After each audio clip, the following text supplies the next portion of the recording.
Hey everybody, welcome back. Today we're going to talk about finishing the game. I appreciate and I thank all of you for coming with me this far. You've learned so much about the game, I hope. Everything from how many decks of cards you need to play to how to deal them out to the Bukharo turn and the player's turn. And now we're going to close it all off because this is really the last lesson you need to know before you can go off and play a game of Bukharo with your friends and family members or whoever you know that's interested in playing. Okay, let's go ahead and get started. So, with finishing the game ends the second time a player finishes his or her turn with no cards left in hand.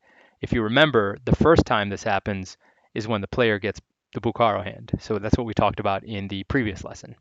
Now, we also talked about that special case in which no one gets Bukharo and the Bukharo cards are used to supplement the deck. When that happens, the first person to use up all his or her cards is actually the person who finishes the game. So in that special case, then since there's no Bukharo turn, the first person to use up all their cards just finishes the game and the game ends at that point.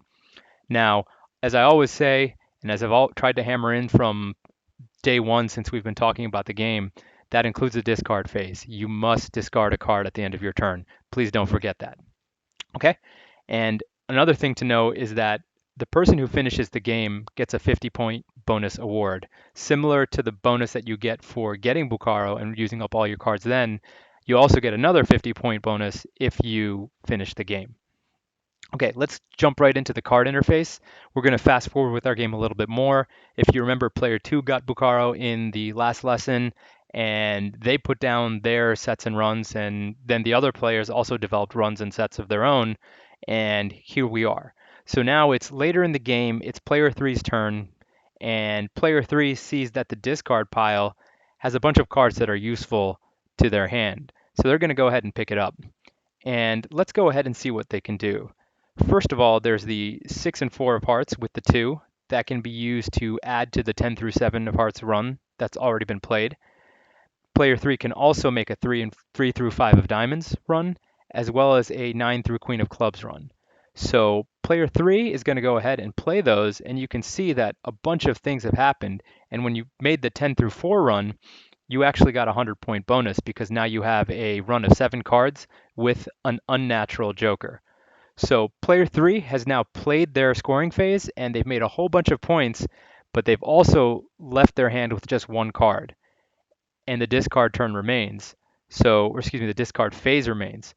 So player 3 will go ahead and discard that queen and boom, the game is over. 50-point bonus. Now, if you notice, we flipped that queen of spades over. You don't really have to do that. I don't know if it's more of a family thing or just a more of a general practice thing. But when the game is over, that last player who finishes with that card usually flips that card over so that as a way of just telling everyone else, hey, I finished, the game is over, let's count up points and figure out who won. Okay, so the game is now over. I hope that makes sense to you. If there's any questions, feel free to ask me again on the page, go to the website, etc., etc. There's one caveat to this, and that's what we get to in the next slide here. What happens if no one has finished the game and you run out of cards? So this can happen whether or not somebody gets Bukharo, right? If you get Bukharo, you can run out of cards after that. And if you don't get Bukharo, the Bukharo cards will supplement the deck, but then you can run out of those as well. So either way, it's definitely possible to happen in either case. And in this rare situation, you actually continue playing the game as normal. I know it sounds counterintuitive, but think about it. So there's three phases, right? And in the phase where this matters, the collect phase, you actually have two options. One is to draw a card, and if that option is taken away from you, as it is in this case, you can still have a collect phase by picking up all the cards in the discard pile. So that option is still there for you, so therefore the game can continue. Now, if the player decides that they do want to take cards from the discard pile, then their turn would continue as normal. They have a scoring phase and they have a discard phase, and then it passes on to the next player, who then has the same option. They can either collect from the discard pile, or if they choose not to do that, they have option two here, which is end the game. If they end the game is over. It's not that that player has finished the game, it's just that the game has ended because there's no viable option for that player to take. So nobody gets points in that case. However, if players keep collecting cards from the discard pile and trying to make sets and runs and then discard cards, and then one of those players along that chain picks up cards from the discard pile, uses them, and then is able to discard their last card and actually finish the game as normal, that person would get a 50-point bonus. Okay, so you can still get a 50-point bonus in this case, but only if everyone starts using option one of the two options shown here. If anyone uses or if anyone elects to end the game just because there are no viable options to them, then the game is over. No bonus points are awarded. I hope that makes sense to you. Okay, thank you all for watching. At this point, just for anyone who's curious, you now know everything you really need to know about playing Bukharo. So I would suggest you go ahead and go out and play. If you have some friends, acquaintances, family members who are interested and have been, just sitting waiting for you to learn or have been watching these videos with you, fantastic. Get some decks of cards and just go ahead and start. Let me know how it is. I would love to hear back from you. I'd love to hear if these videos have been helpful. If they haven't been helpful, how I can make them more useful to everyone. And if you guys don't have decks of cards available, which is possible, that's what the app is for. So please go ahead, download it from the App Store. And same thing, let me know if you like it. Let me know if you hate it. Let me know if you think there's room for improvement. I'd love to get some feedback from you. That's really what this has all been about. I don't want it to just be a one-sided interaction.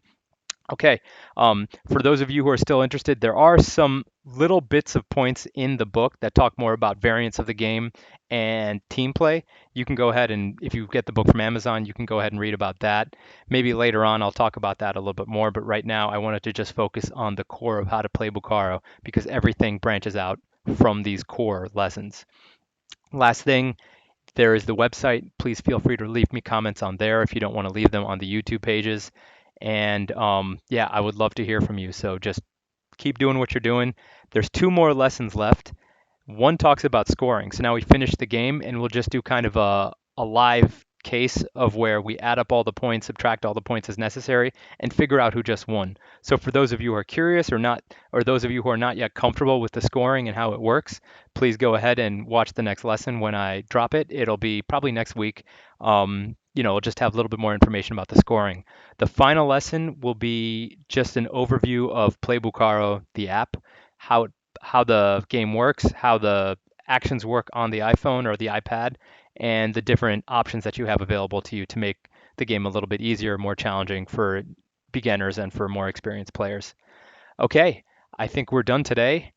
For all of those of you who are going out and playing after this, I wish you the best of luck. I hope you all enjoy the game, and please let me know how it goes. I'm really excited for you, and I'm living vicariously through you because I'm hoping that you're getting as much out of this as I have in mind.